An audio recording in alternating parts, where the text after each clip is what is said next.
तो नमस्कार हमारे बड़े माता बहन भाई, जो भी हमारे माता बहन भाई सभी को नमस्कार। कल हमने 12वां और 13वां अध्याय किया था। आज करने जा रहे हैं 14वां और 15वां अध्याय। तो बिना आपको समय लिए तुरंत शुरू करते हैं। अतः चतुर्दशो अध्याय अग्नि यज्ञ, देव यज्ञ और ब्रह्म यज्ञ आदि का वर्णन। भगवान शिव के द्वारा 7 वारों का निर्माण तथा उनमें देवाराधना, विभिन्न प्रकार के फलों की प्राप्ति का कथन। ऋषिगण बोले, हे प्रभु, अग्नि यज्ञ, देव यज्ञ, ब्रह्म यज्ञ, गुरु पूजा तथा ब्रह्म तृप्ति का क्रमशः हमारे समक्ष वर्णन कीजिए। सूत जी बोले, हे महर्षियों, गृहस्थ पुरुष अग्नि में सायंकाल और प्रातः काल जो चावल आदि द्रव्य की आहुति देता है उसी को अग्नि यज्ञ कहते हैं। जो ब्रह्मचर्य आश्रम में स्थित है उन ब्रह्मचारियों के लिए समाधि का आधान ही अग्नि यज्ञ है। वे समाधि का ही अग्नि में हवन करें।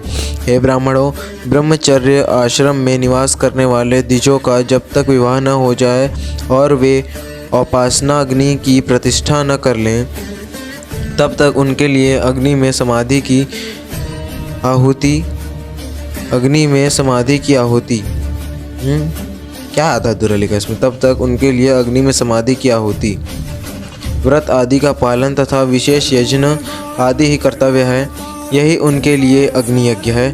हे द्विजो, जिन्होंने बाह्य अग्नि को विसर्जित करके अपनी आत्मा में ही अग्नि का आरोप कर लिया, ऐसे वानप्रस्थियों और सन्यासियों के लिए यही हवन या अग्नि यज्ञ है कि वे विहित समय पर हितकर परिमित और पवित्र अन्न का भोजन कर लें। उपासना अग्नि को ग्रहण करके जब कुंड अथवा भांड में सुरक्षित कर लिया जाए तब उसे अजस्त्र कहा जाता है। राजविप्लव या दुदैर्व से अग्नि यज्ञ का भय उपस्थित हो जाने पर जब अग्नि को स्वयं आत्मा में अथवा अरणि में स्थापित कर लिया जाता है तब उसे समारोपति कहते हैं। इसको मैं दोबारा से पढ़ता हूँ। उपासना अग्नि को ग्रहण करके जब कुंड अथवा भांड में सुरक्षित कर लिया जाए तब उसे अजस्त्र कहा जाता है। राजविप्लव या दुदैर्व से अग्नि त्याग का भय उपस्थित हो जाने पर जब अग्नि को स्वयं आत्मा में अथवा अरणि में स्थापित कर लिया जाता है तब उसे समारोपित कहते हैं। हे ब्राह्मणों, सायंकाल अग्नि के लिए दी हुई आहुति संपत्ति प्रदान करने वाली होती है, ऐसा जानना चाहिए, और प्रातःकाल सूर्य देव को दी हुई अर्घ की आहुति आयु की वृद्धि कराने वाली होती है। यही बात अच्छी तरह समझ लेनी चाहिए। दिन में अग्निदेव सूर्य में ही प्रविष्ट होते हैं, अतः प्रातःकाल सूर्य को दी हुई आहुति भी अग्नि यज्ञ ही है। इंद्र आदि समस्त देवताओं के उद्देश्य से अग्नि में जो आहुति दी जाती है उसे देव यज्ञ समझना चाहिए। स्थाली पाक आदि यज्ञों को देव यज्ञ ही मानना चाहिए। लौकिक अग्नि में प्रतिष्ठित जो चूड़ाकरण आदि संस्कार निमित्तिक हवन क्रम है उन्हें भी देव यज्ञ के ही अंतर्गत जानना चाहिए। ब्रह्म यज्ञ का वर्णन सुनिए। द्विजों को चाहिए कि वह देवताओं की तृप्ति के लिए निरंतर ब्रह्म यज्ञ करे। वेदों का जो नित्य अध्ययन होता है उसी को ब्रह्म यज्ञ कहा गया है। अतः प्रातः नित्य कर्म के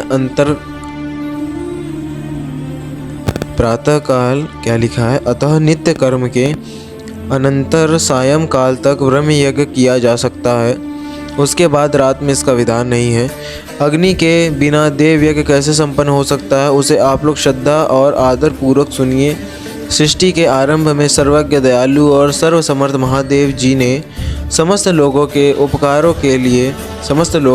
उपकार के लिए वारों की कल्पना की। वे भगवान शंकर, भगवान शिव संसार रूपी रोगों को दूर करने के लिए वैद्य हैं, सबके ज्ञाता तथा समस्त औषधों के भी औषध हैं। उन भगवान ने पहले अपने वार की कल्पना की जो आरोग्य प्रदान करने वाला है। तत्पश्चात उन्होंने अपनी माया शक्ति का वार बनाया जो संपत्ति प्रदान करने वाला है।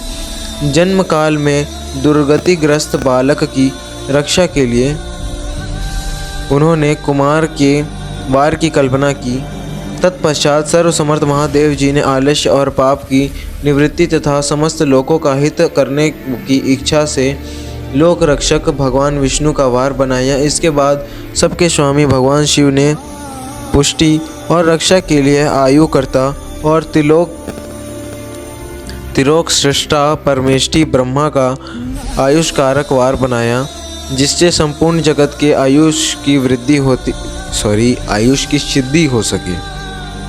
इसको मैं एक बार और पढ़ देता हूँ आपके लिए। इसके बाद सबके स्वामी भगवान शिव ने पुष्टि और रक्षा के लिए आयुकर्ता तथा त्रिलोक सृष्टा परमेष्टि ब्रह्मा का आयुष्कारक वार बनाया, जिससे संपूर्ण जगत के आयुष की सिद्धि हो सके। इसके बाद तीनों लोगों की वृद्धि के लिए पहले पुण्य पाप की रचना की।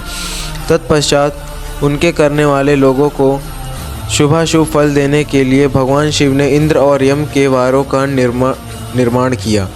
ये दोनों वार क्रमशः भोग देने वाले तथा लोगों के मृत्यु को दूर करने वाले हैं। इसके बाद सूर्य आदि 7 ग्रहों को अपने ही स्वरूपभूत तथा प्राणियों के लिए सुख दुख के सूचक हैं। इसके बाद सूर्य आदि ग्रहों को जो अपने ही स्वरूपभूत तथा प्राणियों के लिए सुख दुख के सूचक हैं, भगवान शिव ने उपयुक्त 7 वारों का स्वामी निश्चित किया। वे सब के सब ग्रह नक्षत्र के ज्योतिर्मय मंडल में प्रतिष्ठित हैं। शिव के वार या दिन के स्वामी सूर्य हैं। शक्ति संबंधी वार के स्वामी सोम हैं। कुमार संबंधी दिन के अधिपति मंगल हैं।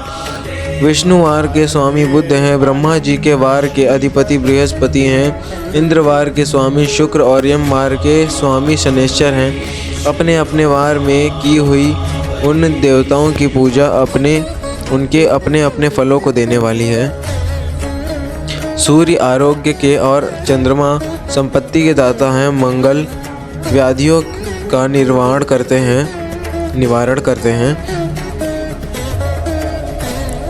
एक बार और इसको पढ़ देता हूँ मैं। सूर्य आरोग्य के और चंद्रमा संपत्ति के दाता हैं। मंगल व्याधियों का निवारण करते हैं। बुध पुष्टि देते हैं। बृहस्पति आयु की वृद्धि करते हैं। शुक्र भोग देखते हैं और शनैश्चर मृत्यु का निवारण करते हैं। ये 7 वारों के क्रमशः फल बताए गए हैं, जो उन देवताओं की प्रीति से प्राप्त होते हैं। अन्य देवताओं की भी पूजा का फल देने वाले भगवान शिव ही हैं। देवताओं की प्रसन्नता के लिए पूजा की 5 प्रकार की पद्धति बनाई गई है। उन देवताओं के मंत्र का जाप करना पहला प्रकार है। उनके लिए होम करना दूसरा, दान करना तीसरा तथा तप करना चौथा प्रकार है। किसी वेदी पर प्रतिमा में अग्नि में अथवा ब्राह्मण के शरीर में आराध्य देवता की भावना करके 16 उपचारों से उनकी पूजा या आराधना करना 5वां प्रकार है। इनमें पूजा के उत्कृष्ट आधार श्रेष्ठ हैं। पूर्व के अभाव में उत्तरोत्तर आधार का अवलंबन करना चाहिए। दोनों नेत्र तथा मस्तक के रोग और कुष्ठ रोगों की शांति के लिए भगवान सूर्य की पूजा करके ब्राह्मणों को भोजन कराएं। तदनंतर 1 दिन, 1 मास, 1 वर्ष अथवा 3 वर्ष तक लगातार ऐसा साधन करना चाहिए। इससे यदि प्रबल प्रारब्ध निर्माण हो जाए तो रोग एवं जरा आदि का नाश हो जाता है। इष्ट देव नाम मंत्रों का जप आदि साधन वार आदि के अनुसार फल देते हैं। रविवार को सूर्य उदय के लिए अन्य देवताओं के लिए ब्राह्मणों के लिए विशिष्ट वस्तु अर्पित करें। यह साधन विशिष्ट फल देने वाला होता है तथा इसके द्वारा विशेष रूप से पापों की शांति होती है। विद्वान पुरुष सोमवार को संपत्ति की प्राप्ति के लिए लक्ष्मी आदि की पूजा करें। सप्तनीक ब्राह्मणों को घृत पक्व अन्न का भोजन कराएं। मंगलवार को रोगों की शांति के लिए काली आदि की पूजा करें तथा उड़द, मूंग एवं अरहर की दाल आदि से युक्त अन्न ब्राह्मणों को भोजन कराएं। विद्वान पुरुष बुधवार को दग्धि युक्त अन्न से मतलब दही वाले अन्न से भगवान विष्णु का पूजन करें। ऐसा करने से सदा पुत्र, मित्र और स्त्री आदि की पुष्टि होती है। जो दीर्घायु होने की इच्छा रखता हो वह गुरुवार को देवताओं की पुष्टि के लिए वस्त्र, यज्ञोपवीत और घृत मिश्रित खीर से यज्ञ पूजन करे। भोगों की प्राप्ति के लिए शुक्रवार को एकाग्रचित होकर देवताओं को पूजन करें और ब्राह्मणों की तृप्ति के लिए षड्रस युक्त अन्न का दान करें। इसी प्रकार स्त्रियों की प्रसन्नता के लिए सुंदर वस्त्र आदि का दान करें। शनैश्चर अपमृत्यु का निवारण करने वाला है। उस दिन बुद्धिमान पुरुष रुद्र आदि की पूजा करे। तिलक के होम से, दान से देवताओं को संतुष्ट करके ब्राह्मणों को तिल मिश्रित अन्न का भोजन कराएं। जो इस तरह देवताओं की पूजा करेगा वह आरोग्य आदि फल का भागी होगा। देवताओं के नित्य पूजन, विशेष पूजन, स्नान, दान, जप, होम तथा ब्राह्मण तर्पण आदि में एवं रवि आदि वारों में विशेष तिथि और नक्षत्रों का योग प्राप्त होने पर विभिन्न देवताओं के पूजन में सर्वज्ञ जगदीश्वर भगवान शिव ही उन देवताओं के रूप में पूजित होकर सब लोगों को आरोग्य आदि फल प्रदान करते हैं। देश, काल, पात्र, द्रव्य, श्रद्धा एवं लोक के अनुसार उनके तारतम्य क्रम का ध्यान रखते हुए महादेव जी आराधना करने वाले लोगों को आरोग्य आदि फल देते हैं। शुभ मांगलिक कर्म के आरंभ में और अशुभ अंत्येष्टि आदि कर्म के अंत में तथा जन्म नक्षत्रों के आने पर गृहस्थ पुरुष अपने घर में आरोग्य आदि की समृद्धि के लिए सूर्य आदि ग्रहों का पूजन करें। इससे सिद्ध है कि देवताओं का यज्ञ संपूर्ण अभिष्ट वस्तुओं को देने वाला है। ब्राह्मणों को देवयज्ञ कर्म वैदिक मंत्र के साथ होना चाहिए। यहाँ ब्राह्मण शब्द क्षत्रिय और वैश्य का भी उपलक्षण है। शूद्र आदि दूसरों को देव यज्ञ तांत्रिक विधि से होना चाहिए। शुभ फल की इच्छा रखने वाले मनुष्यों को साथ ही दिन अपनी शक्ति के अनुसार सदा देव पूजन करना चाहिए। निर्धन मनुष्य तपस्या, व्रत आदि के कष्ट सहन द्वारा और धन के द्वारा देवताओं की आराधना करें। वह बार बार श्रद्धा पूर्वक इस तरह के धर्म का अनुष्ठान करता है और बारंबार पुण्य लोकों में नाना प्रकार के फल भोगकर पुनः इस पृथ्वी पर जन्म ग्रहण करता है। धनवान पुरुष सदा भोग सिद्धि के लिए मार्ग में वृक्ष आदि लगाकर लोगों के लिए छाया की व्यवस्था करें। जलाशय, कुआं, बावली और पोखरे बनवाएं। वेद शास्त्रों की प्रतिष्ठा के लिए पाठशाला निर्माण करें और करें तथा अन्य प्रकार से, यहाँ पे अन्य पता है क्या मतलब होता है? इसका मतलब शायद अन्य प्रकार से भी धर्म का संग्रह करता है। समय अनुसार पुण्य कर्मों के परिपाक से अंतःकरण शुद्ध होने पर ज्ञान की सिद्धि हो जाती है। हे द्विजो, जो इस अध्याय को सुनता है, पढ़ता है अथवा दूसरों को सुनाता है उसे देव यज्ञ का फल प्राप्त होता है। इस प्रकार से शिव महापुराण के अंतर्गत विशेष संहिता में अग्नि यज्ञ आदि का वर्णन नामक 14वां अध्याय पूरा हुआ। अब 15वां अध्याय शुरू करते हैं। देश, काल, पात्र और दान आदि का विचार। ऋषिगण बोले, समस्त पदार्थों के ज्ञाताओं में श्रेष्ठ है सूत जी, अब आप क्रमशः देश, काल आदि का वर्णन करें। सूत जी बोले, हैं महर्षियों, देव यज्ञ आदि कर्मों में अपना शुद्ध ग्रह समान फल देने वाला होता है। ग्रह मतलब घर होता है ना, अलग प्लेनेट में मत चले जाना आप। पता चला यहाँ अर्थ की बात हो रही, मार्स में जाकर उधर दान पुण्य करते हैं। खैर अब मैं अच्छे से पढ़ता हूँ इसको। सूत जी बोले, हैं महर्षियों, देव यज्ञ आदि कर्मों में अपना शुद्ध ग्रह समान फल देने वाला होता है, अर्थात अपने घर में किए हुए देव यज्ञ आदि शास्त्रोक्त कर्म फलों को सम मात्र में देने वाला होता है, माने कि समान रूप में देने वाला होता है। गौशाला का स्थान घर की अपेक्षा 10 गुना फल देता है। जलाशय का तट उससे भी 10 गुना महत्व रखता है तथा वहाँ जहाँ बेल, तुलसी एवं पीपल वृक्ष मूल निकट हो वह स्थान जलाशय से भी 10 गुना अधिक फल देने वाला होता है। देवालय को उससे भी 10 गुना महत्व का स्थान जानना चाहिए। तीर्थभूमि का तट देवालय से भी 10 गुना महत्व रखता है और उससे 10 गुना श्रेष्ठ है नदी का किनारा। उससे 10 गुना उत्कृष्ट है तीर्थ नदी का तट और उससे भी 10 गुना महत्व रखता है सप्तगंगा नामक नदियों का तीर्थ गंगा, गोदावरी, कावेरी, ताम्रपड़ी, सिंधु, सरयू और नर्मदा। इन 7 नदियों को सप्तगंगा कहा गया है।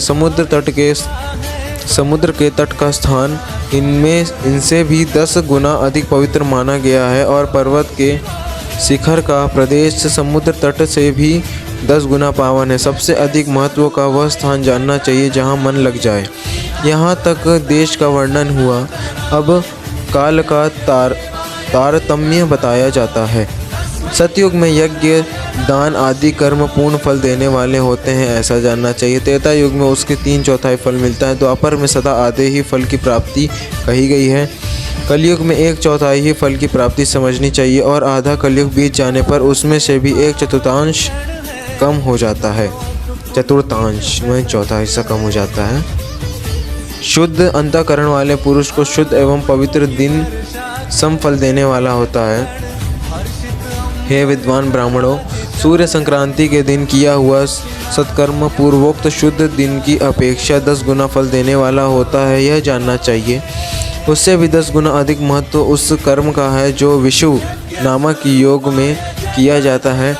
दक्षिणायन आरंभ होने के दिन अर्थात कर्क की संक्रांति में किए हुए पुण्य कर्म का महत्व विषुव से भी 10 गुना अधिक माना गया है। उससे भी 10 गुना अधिक मकर संक्रांति में और उससे भी 10 गुना अधिक चंद्र ग्रहण में किए हुए पुण्य का महत्व है।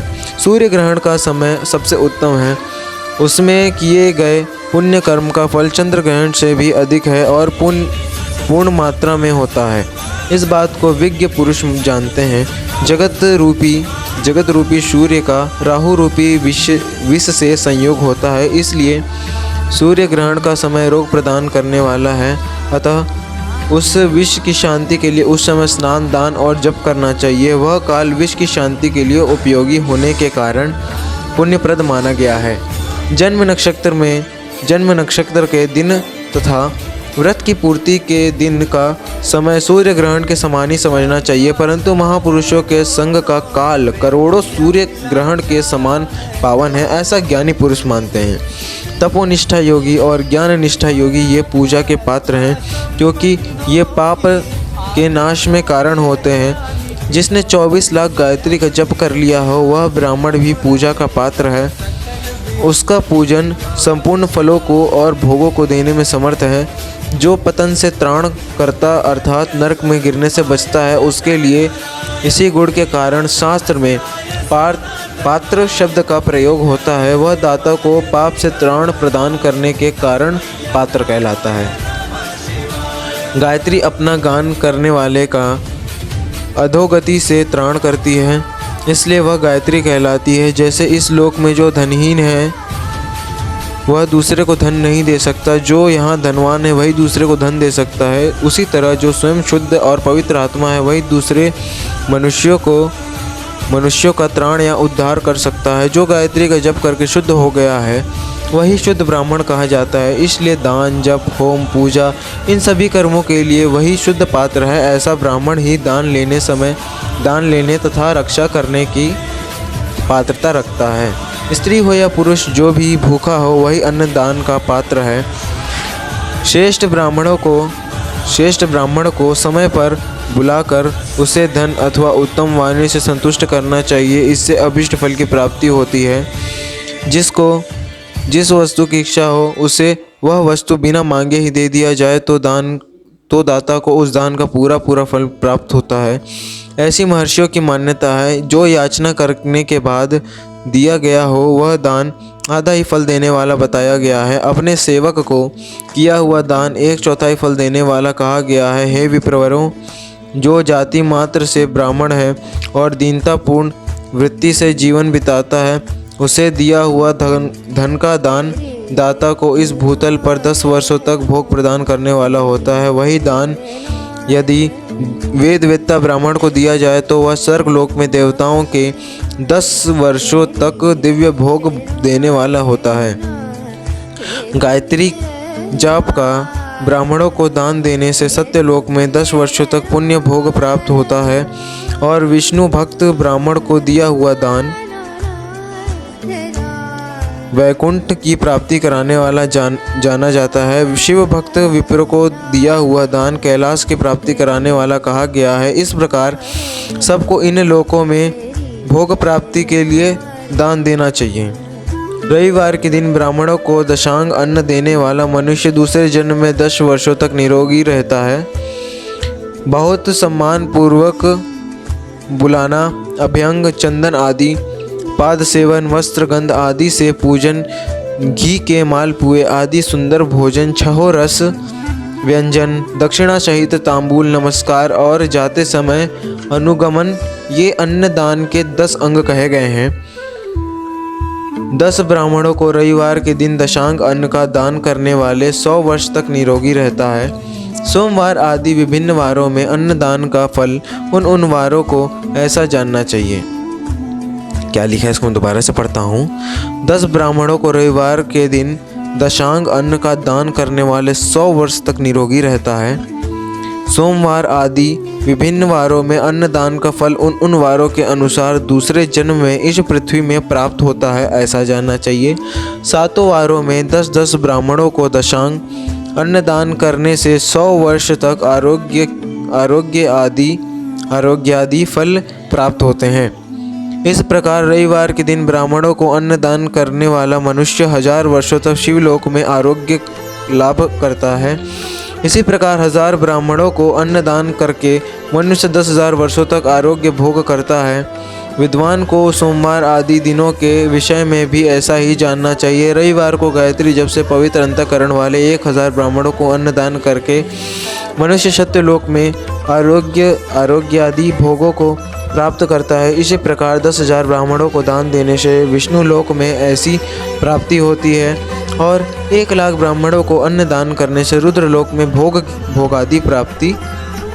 आदि की प्राप्ति होती है।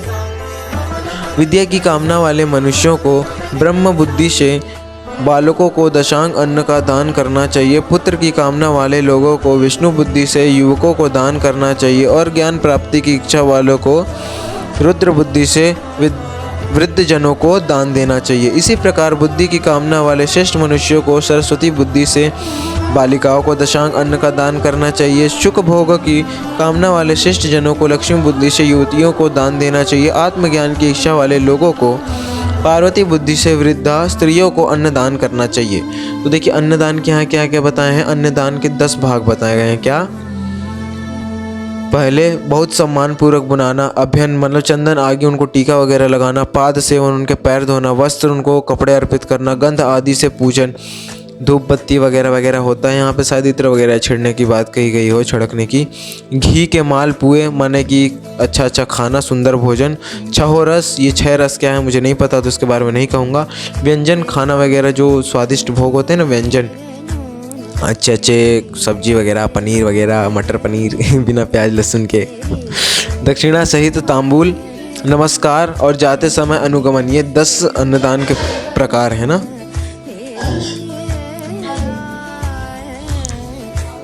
अब मैं आगे बढ़ता हूँ। ब्राह्मण के लिए शील तथा उंच वृत्ति से लाया हुआ और गुरु दक्षिणा में प्राप्त हुआ अन्न धन शुद्ध द्रव्य कहलाता है। उसका दान दाताओं को पूर्ण फल देने वाला बताया गया है। अच्छा, यहाँ पे उंच क्या है? यहाँ पे ये मैं इसका फ़ोटो लगाऊंगा ना तो आप ये देखिएगा कि ये पैराग्राफ के नीचे एक लाइन बने रहेगा, उसके नीचे ये स्टार होता है ना, जैसे स्टार हैश, जैसे हैशटैग होता है, हैशटैग के बाद एक स्टार आता है ना जो ऊपर की ओर लगता है, वही स्टार यहाँ पे बना हुआ है। तो स्टार आपको नीचे मिल जाएगा, मतलब अलग से वीडियो में कोई ऑप्शन नहीं रहेगा। ये बुक में नीचे साइड यहाँ पे एक अलग से पैराग्राफ है, इसमें आप पढ़िएगा, आपको खुद समझ में आ जाएगा। अब मैं आगे बढ़ता हूँ। शुद्ध, क्योंकि मैं पढ़ूँगा ना तो आपका समय और लग जाएगा और ये वीडियो थोड़ा ज़्यादा ही लंबा हो जाएगा। थोड़ा क्या मतलब तरीके से लंबा हो जाएगा। तो अब आगे बढ़ता हूँ। वैसे लंबा का डर नहीं है, लेकिन सुनने वालों के पास भी तो ज़्यादा समय नहीं है ना। खैर, आपकी जो भी राय होगी ना आप मुझे कमेंट में बता दिया करो, गरीब आदमी का भला हो जाएगा। खैर आगे करते हैं। जय बाबा भोलेनाथ। शुद्ध शुल्क प्रतिग्रह दान में मिला हुआ द्रव्य मध्यम द्रव्य कहलाता है और खेती व्यापार आदि से प्राप्त धन अधम द्रव्य कहा जाता है। क्षत्रियों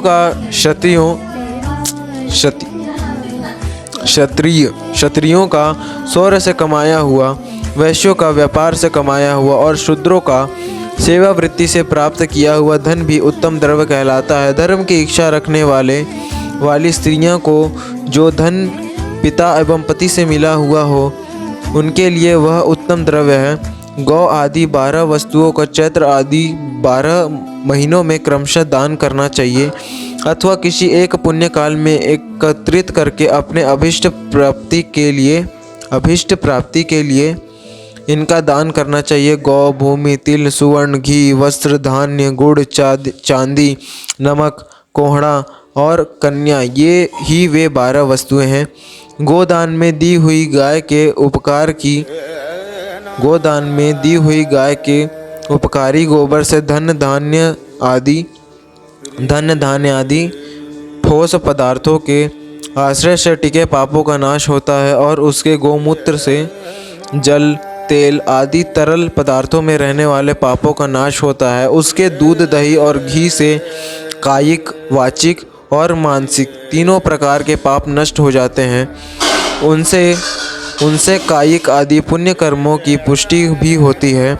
ऐसा बुद्धिमान मनुष्यों को जानना चाहिए। हे ब्राह्मणों, भूमि का दान इहलोक और परलोकों में प्रतिष्ठा, आश्रय की प्राप्ति कराने वाला है। तिल का दान बलवर्धक एवं मृत्यु का निवारण कहा गया है।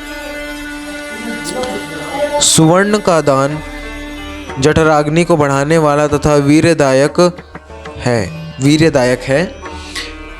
घी के दान को पुष्टिकारक जानना चाहिए। वस्त्र का दान आयु की वृद्धि कराने वाला है, ऐसा जानना चाहिए। धान्य का दान अन्न की समृद्धि में कारण होता है। गुड़ का दान मधुर भोजन की प्राप्ति कराने वाला होता है। चांदी के दान से वीर्य की वृद्धि होती है। लवण लिखा है यहाँ पे, अरे गलत प्रोनाउंस हो जाएगा।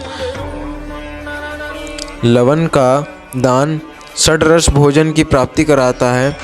सब प्रकार का दान संपूर्ण समृद्धि की सिद्धि के लिए होता है। विज्ञ पुरुष कुष्मांड के दान को पुण्यदायक मानते हैं। कन्या का दान आजीवन भोग देने वाला कहा गया है। हे ब्राह्मणों, वह लोक और परलोकों में भी संपूर्ण भोगों की प्राप्ति कराने वाला है। कटहल, आम, कैथ आदि वृक्षों के फल, केला आदि औषधियों के फल तथा जो फल लता एवं गुल्मों से उत्पन्न हुए हो, मुष्ट आवरण युक्त फल जैसे नारियल, बादाम आदि, उड़द, मूंग आदि दालें, साग, मिर्च, सरसों आदि, तेल, मसाले और ऋतुओं में तैयार होने वाले फल समय समय पर बुद्धिमान व्यक्ति द्वारा दान किए जाने चाहिए। विद्वान पुरुष को चाहिए कि जिन वस्तुओं से श्रवण आदि इंद्रियों की तृप्ति होती है, उनका सदा दान करें। श्रोत्र आदि 10 इंद्रियों के जो आदि 10 विषय हैं, उनका दान किया जाए तो वे भोगों की प्राप्ति कराते हैं तथा दिशा आदि इंद्रिय देवताओं को संतुष्ट करते हैं। वेद और शास्त्रों को गुरुमुख से ग्रहण करके गुरु के उपदेश से अथवा स्वयं ही बोध प्राप्त करने के पश्चात जो बुद्धि का यह निश्चय होता है कि कर्मों का फल अवश्य मिलता है, इसी को उच्च कोटि की आस्तिकता कहते हैं। भाई, बंधु अथवा राजा के भय से जो आस्तिकता बुद्धि या श्रद्धा होती है, वह कनिष्ठ श्रेणी की आस्तिकता है। जो सर्वथा दरिद्र है, उसके पास सभी वस्तुओं का अभाव है, वह वाणी अथवा कर्म शरीर द्वारा यज्ञ करके मंत्र, स्तोत्र और जप आदि को वाणी द्वारा किया गया यज्ञ समझना चाहिए और तीर्थ यात्रा और व्रत आदि को विद्वान पुरुष शारीरिक यज्ञ मानते हैं। जिस किसी को भी उपाय से थोड़ा हो या बहुत देवार्पण बुद्धि से जो कुछ भी दिया अथवा किया जाए, वह दान या सत्कर्म भोगों की प्राप्ति कराने में समर्थ होता है। तपस्या और दान, ये 2 कर्म मनुष्य को सदा करने चाहिए तथा ऐसे गृह का दान करना चाहिए जो अपने वर्ण, चमक दमक या सफाई और गुण सुख सुविधा से सुशोभित हो। बुद्धिमान पुरुष देवताओं की तृप्ति के लिए जो कुछ देते हैं, वह अतिशय मात्रा में और सब प्रकार के भोग प्रदान करने वाला होता है। उस दान से विद्वान पुरुष इहलोक और परलोकों में उत्तम जन्म और सदा सुलभ होने वाला भोग पाता है।